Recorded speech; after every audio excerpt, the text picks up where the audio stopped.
UP Diliman student leader killed in what military describes as encounter in Negros. Sa high school pa ko, nakadungog na ko aning mga balitaan no, nga mga estudyante kay madido yun dito sa bukid. Kinahanglan to storyan bisag brief history lang aning asa sila nagsugod. 1960s daw ko, si Joma Sison, kanang leader sa CPP, breakaway group na siya sa original CPP group, kanang komunista nga party. In 1964, together with student leaders, gitukod nila ang organization nga gitawag nga Kabataang Makabayan. Mo na original sigbin gid anang dula. 4 years after, gibuild ni Joma Sison balik ang CPP, Communist Party of the Philippines. 1972 didto na ang martial law. Ana ka komplikado ang history sa Pinas. No, okay, katong 1972 nga ni declare na og martial law, ang gipasangil ni Marcos Sr. is katong CPP. Tungtong sa 1970s, daghan naman kay mga rally ato, mga student riots. So, mao na gihimo nga gasolina ni Marcos Sr. para mo declare siya martial law. Mahimo siyang savior. Yung bang scholars mo ana nga, oy, naunay si Joma Sison na consolidate naman ang power dito ni Marcos imbis nga iyahang patumbahon.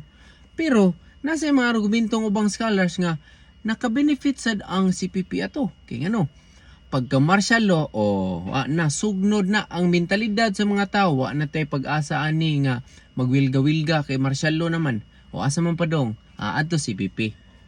Kuya kig dynamics no. Mga bright kini sila. Strategy sa CPP is based na siya sa strategy ni Mao Zedong. Pasabot ana, guerrilla warfare. Adto sila sa bukid.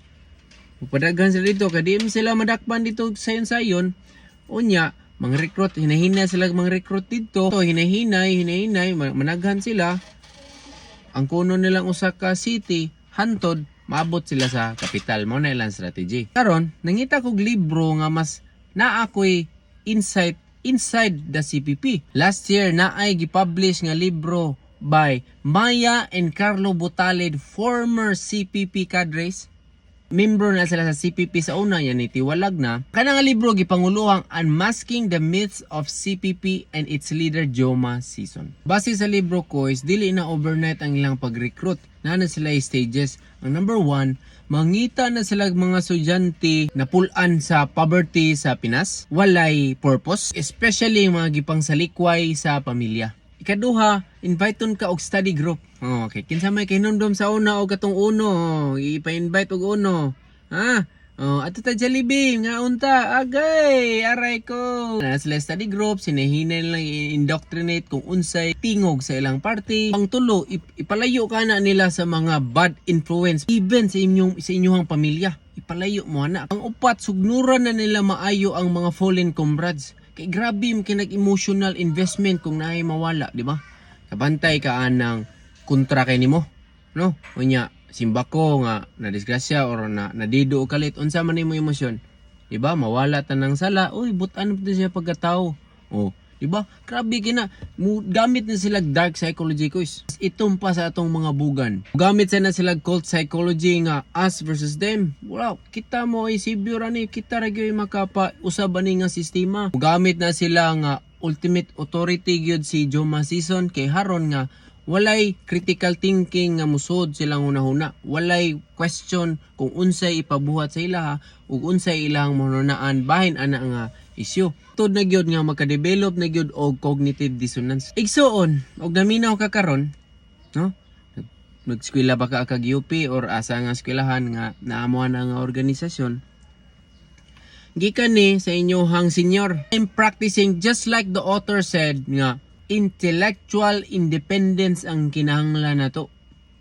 Di ta kinahanglan og rigid party para mo diktar kung unsay sakto or dili. Kay na number 1 reason nganong nihawa sila, nang hawa to si Maya and Carlo Butalid, kay tan-aw nila dili na ni para sa Filipino people, para na ni sa ilang personal interest. And I know na mga established individuals diha nga walking among us nga nasa left, okay ra ka kay ni graduate naman ka, no? And nakasurvive ka kaniadto kung asa man kay ka nag-community outreach program. Pero ang kahay sir ba, inaana ang pamaagi, unya kamo maoy mo puli sa gobyerno, di gyapon ko mo believe man ninyo. And the cycle will repeat itself. Imbis nga kamo maoy resistance. Ini ka tungtong ninyo. Kaya no? Violente man na inyong armed forces pod. Kayo storya sir from mga amigo na ko nga army, from mga residente nga violente man gyud. No? And you expect me to believe you nga kamo maoy makamaayo sa ato ang nasod? Di mao sir? Di mao sir. Nara ko'y usa ka punto nga mahatag ninyo base sa inyohang pamaagi. We need violence. And ang ubang middle class diha na makakita gay ko mo comment nga riot na gyud kinahanglan na ni kay para mausab ta. And yes, tinuod na. Throughout human history, walay changes nga hitabo peacefully.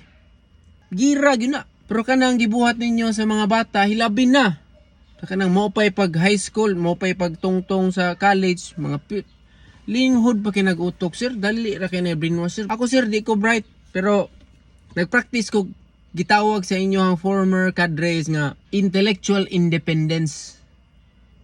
Di na to isakripisyo ang kinabuhi nga gihatag sa Ginoo para lang sa inyohang personal interest. Inyo nang ibalas kanyo na dihang mga estudyante.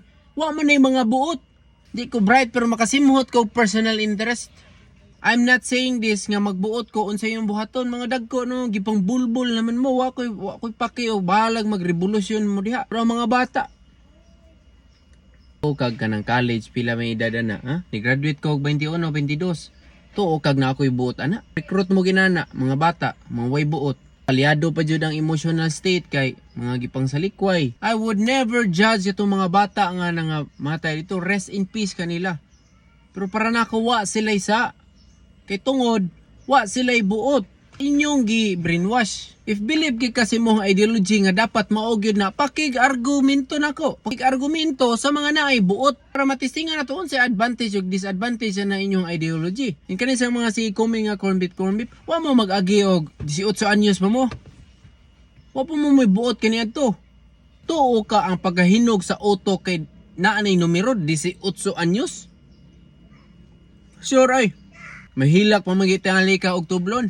Palaban pangitingay kag mama, hindi pasingin litong mga bata. Mo bitaw daghang kig adik sa Pinas. Kay tungod anang family problem. Gikapoy na sa kinabuhi. Mo na exact same strategy sa mga CPP. Nya nindot din na. They are intellectual enough to know that fact. Mao na nga di na sila mga recruit pariha nato. Nga natay kaugalingong pangutok. Paggamit daw og dami account be tagaay kog tulo ka rason nganong mo appeal ko ninyo. Yes, dako posibilidad nga nagtanom-tanom po tong AFP og mga ebidensya.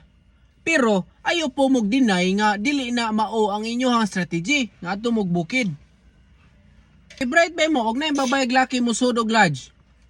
Nya tinuoray nga nagrosaryo ra didto. Unsa may naratibo sa mga tao?